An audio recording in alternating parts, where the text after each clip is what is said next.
लोकसभा चुनाव में बीजेपी बहुमत के आंकड़े से काफी नीचे रही, जिसकी वजह से गठबंधन की सरकार बनानी पड़ी। बीजेपी को उत्तर प्रदेश में सबसे बड़ा झटका लगा, जहां पर समाजवादी पार्टी पहले नंबर की पार्टी बन गई। यूपी में सभी 80 सीटें जीतने का दावा कर रही बीजेपी को सिर्फ 33 सीटों पर ही जीत मिली। इन सबके बीच एक बार फिर से चर्चाएं होने लगी कि क्या यूपी में योगी आदित्यनाथ को मुख्यमंत्री पद से हटा दिया जाएगा। आम चुनाव के दौरान भी दिल्ली सीएम अरविंद केजरीवाल ने ऐसे दावे किए थे। हाल ही में यूपी में सीएम योगी को हटाए जाने की अटकलों के बीच कई अहम बैठकें भी हुई। अब एक ताजा सर्वे में जनता से इस सवाल का जवाब जानने की कोशिश की गई है। आज तक और सी वोटर के सर्वे में लोगों से कई सवाल किए गए हैं। एक ऐसा ही सवाल था कि क्या बीजेपी यूपी में सीएम योगी आदित्यनाथ को हटाने की तैयारी कर रही है। इस सवाल पर सबसे ज्यादा 42% लोगों ने हाँ में जवाब दिया है, जो कि चौंकाने वाला था। इसके अलावा 28.6% लोगों ने कहा कि अभी चर्चा हो रही है, जबकि 20% लोगों ने नहीं में जवाब दिया। यानी कि सबसे ज्यादा लोगों ने हाँ कहा कि यूपी में सीएम योगी आदित्यनाथ को हटाने की तैयारी चल रही है। इस सर्वे में ये भी पूछा गया कि बीजेपी को यूपी में सबसे ज्यादा नुकसान किस वजह से हुआ।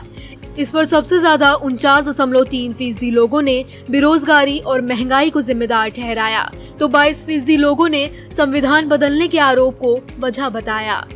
वहीं 10% लोगों ने नेताओं और संगठन में राज्य की कमी को जिम्मेदार कहा। इसके अलावा सरकार के प्रति नाराजगी को 4.9% लोगों ने कहा। अयोध्या यानी कि फैजाबाद लोकसभा सीट पर बीजेपी क्यों हारी, इस पर 28% लोगों ने बताया कि ओबीसी और दलितों में नाराजगी वजह है। इसके अलावा अखिलेश के पीडीए को 24% लोगों ने वजह बताया, तो 25% लोगों ने कहा कि स्थानीय स्तर पर नाराजगी थी। सरकार के प्रति नाराजगी को 13% लोगों ने वजह बताया। सर्वे में एक सवाल और पूछा गया कि यूपी में बीजेपी के नुकसान होने के पीछे कौन जिम्मेदार है। इस पर 28% लोगों ने राज्य के नेताओं को जिम्मेदार बताया, तो 21% लोगों ने केंद्रीय नेतृत्व को जिम्मेदार ठहरा दिया। 18% लोगों ने पार्टी संगठन को भी जिम्मेदार बताया। लोकसभा चुनाव 2024 में बीजेपी ने चुनाव से पहले ही मिशन 80 का जिक्र कर सभी सीटों पर जीत का दावा किया था।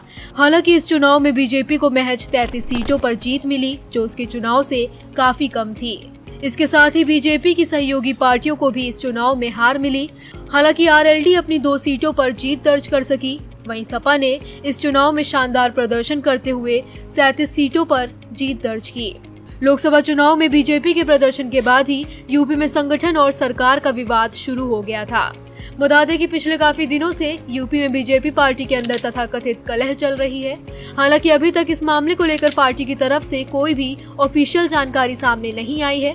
माना जा रहा है कि बीजेपी में सीएम योगी और डिप्टी सीएम केशव प्रसाद मौर्य व ब्रजेश पाठक के बीच सब कुछ ठीक नहीं चल रहा है।